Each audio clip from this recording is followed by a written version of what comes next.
I'm Justin Newland, and this is a recording of an excerpt from my latest novel, The Abdication.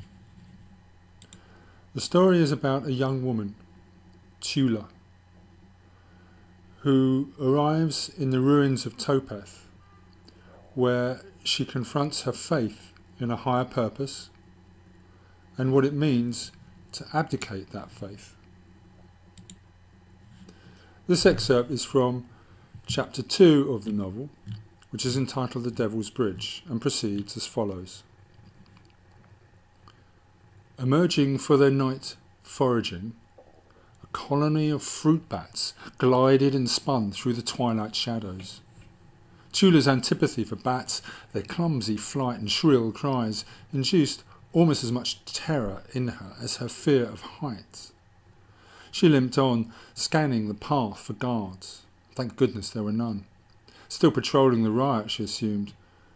But the bridge was swaying back and forth, yet there was not a breath of wind, which was odd, because there was no one she could see.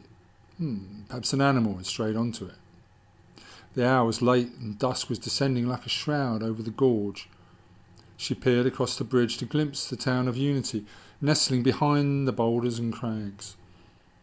Silhouettes of the roofs of the houses shimmered in the ebbing heat. The twin spires of the cathedral punctured the sky. But so far in Topeth she had met a blind man, an anxious mother, and an old man with two jennies, one of whom seemed to know her. Once Tula was across the bridge, they would all forget she had ever even been in town. Her destiny was in Unity. The angels were there. That was the legend, and even if no one else did, she believed it was true. She was determined to find them. A narrow path, snaking down the steep slope, linked the town to the bridge. Fearing the guard's return, she hurried along the winding, uneven path. It was fine for mountain goats, but with her bad ankle and her walking stick, she was nowhere near as fleet of foot as they. The bridge had a quietening effect, like a warm homecoming after a long absence. Ever since she had heard about the abandoned town of Unity, she had wanted to visit the place for herself, and now, within touching distance, she felt a keen sense of belonging, even though she'd never been near it until now. A solitary wicker candle sat in a cradle, shedding a pale light over a crescent-shaped area covered in flagstones that had been carved out of the side of the mountain. In the middle of it were the bridge pillars and a small wooden shack. The bridge itself was a slender rope structure slung across the open chasm. Narrow matting formed the bridge deck, wide enough for one person to cross. At least there were hand ropes.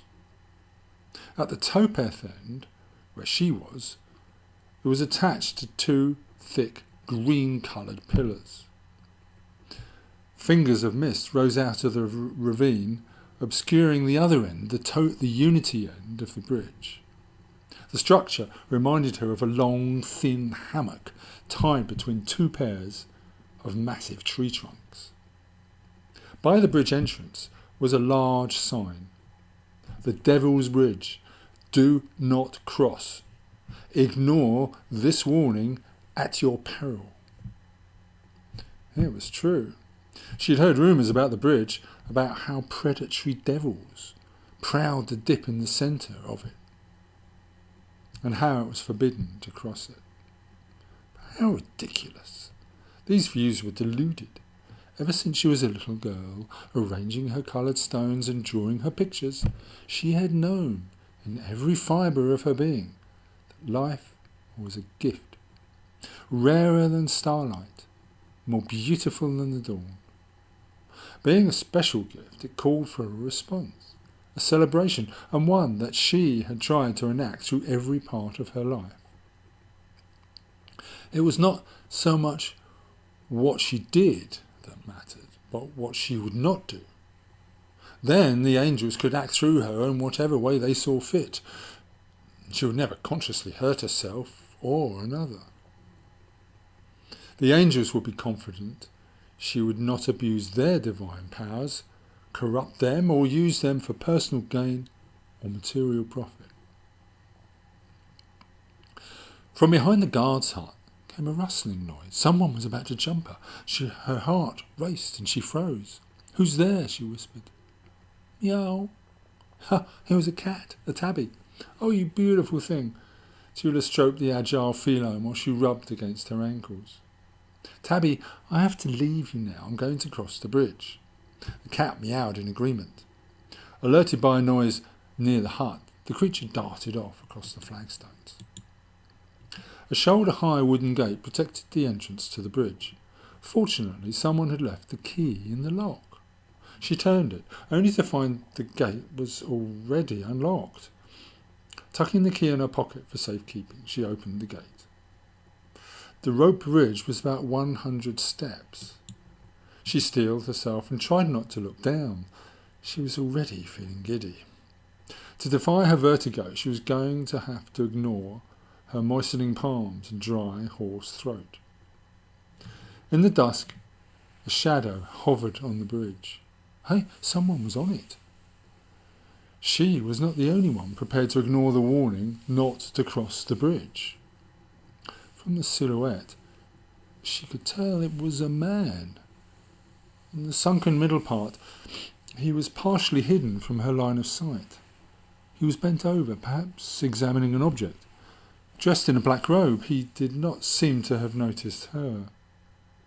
When he stood up, he appeared to be carrying a parcel. No, that was a child, a baby. Her mouth dropped open. She recognised him. He had been at the riot and had passed her on the road near Bridge Gate. What on earth was he doing? That is the end of the extract from the Abdication. I hope you've enjoyed it and will want to read more. Thank you very much for listening.